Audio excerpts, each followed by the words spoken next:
Welcome to New Hampshire's Business. I'm Fred Coker. The cost of living in New Hampshire has outpaced what most families earn, reshaping the state's economy and daily life. That's a statement from the New Hampshire Fiscal Policy Institute that monitors New Hampshire's economy and public policy on a regular basis. And here's what they posted recently on their website.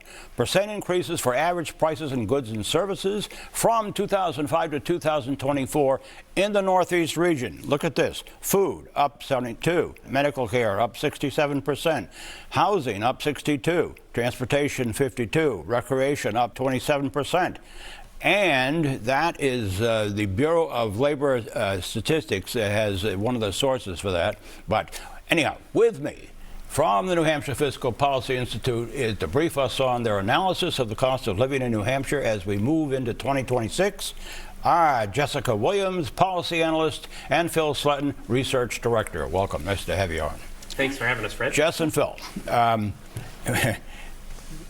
we know the cost of living is going up across the country, and as well as New Hampshire.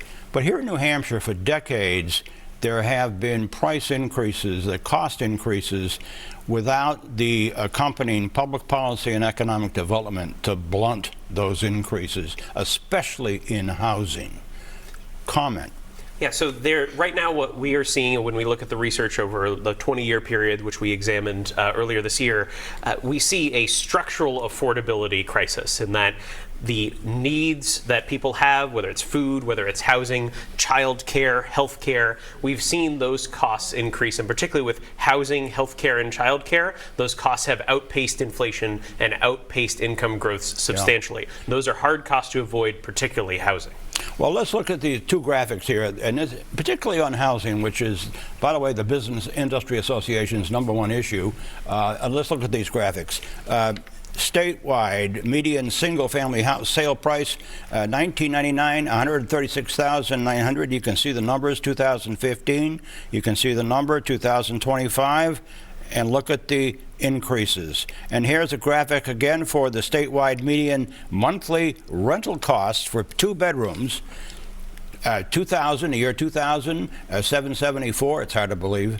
2015, 1,157, and 2025, 2024. That's 2024 data, actually. Jess, housing has become a #1 constraint, or has it, on the economy in New Hampshire? Absolutely. So high housing costs have largely been influenced by relatively low housing inventory across the state. Over the past couple of decades, we see that housing construction, housing permitting has really not kept up with the demand for housing. Yeah. We also see quite a change in demographics, more older adults remaining in their homes longer, more millennials entering the housing market, purchasing homes, as well as fewer people per household, which is all playing a role on that limited housing inventory. Yeah. We do see that prices have started to stable in 2025 following the pandemic, but prices are continuing to increase drastically. But is the supply increasing enough, especially on the affordable side? So we do see that prices are continuing to increase in the state's rural communities and rural counties, likely reflective of that lower inventory in those areas. The lower inventory, yes. Right. Let's turn to the legislative session, which is about to start, or has started up in Concord. Cost of living. Is there any legislation that you see coming, and it's by title only right now, on cost of living items like housing, like child care, so forth?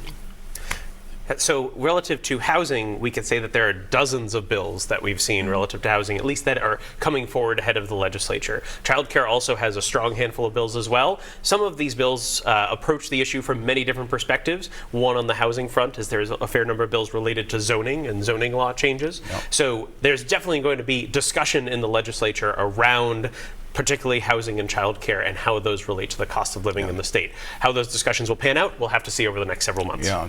Final comment? I would say there were several housing-related bills passed as part of the last legislative session, yes, too. Yes, there were. So there'll be some implementation on that front as we're moving into the new year. We've talked about these issues of child care and housing now for, 3 or 4 years on this set, with sometimes with you guys. But I want to thank Jessica Williams, policy analyst, and Phil Sletton, who is the director of research at the New Hampshire Fiscal Policy Institute. Thank you. Thank you, for Fred. having us on. And if you missed part of this briefing on the cost of living in New Hampshire, you can go to WNUR.com, where it will be posted all this week.